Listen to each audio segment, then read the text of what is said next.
Hello everyone and welcome to my channel. This would be a quick tutorial about how to create a holographic packaging design.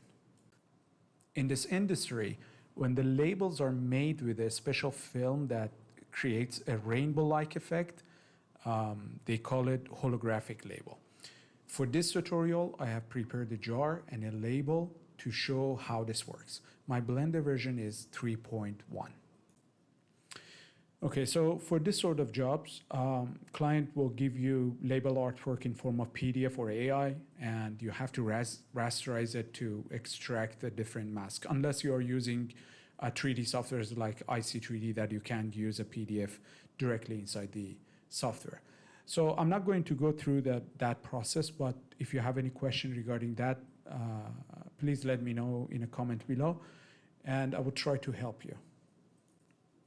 Anyway, here's a simple artwork I have prepared, and here are different masks. So you can see the opacity and iridescent mask, etc. Now, before we get started, there are certain cases that iridescent area has a texture or certain color, just like these examples from Google. And client wants to see the iridescent effect when the surface goes from facing the viewer to another angle. So in this tutorial, I will try to talk about this one too and cover that up too. Now let's jump into Blender. Here's a scene with a simple animation. And if I go to Shading tab, you can see the label shader. It's not a super complex, but I'd rather do it from scratch than explaining nodes by nodes. So let me delete all these nodes and only keep the material. So first thing first, I plug the opacity map. Now, in the next step, let's separate the iridescent effect area and plug the roughness map. Basically, I'm going to separate the part that has a metalness and the part that is a normal material. Okay, apparently I have to invert the mask here. Yeah, it works now. So make sure your metallic is 100% or close to that value.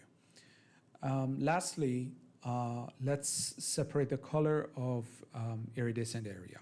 You can use the same mask with a mix RGB.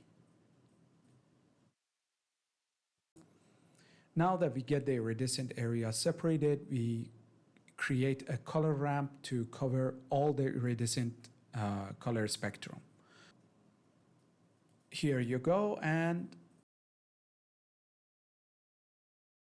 here you need to change the RGB to HSL and near to far, and make sure your both color stops having the same color code. I'm going to choose pink, but I think any color can do. Now we need to blend from one color to another as the surface goes from facing the viewer to another angle. And to do that, we need a layer weight node. So let me plug it.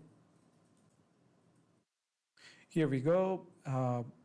You see immediately after you plug this node, you will see the result, and I think it's pretty decent. The last point to cover is what I mentioned initially about certain cases with iridescent area has a texture or certain color.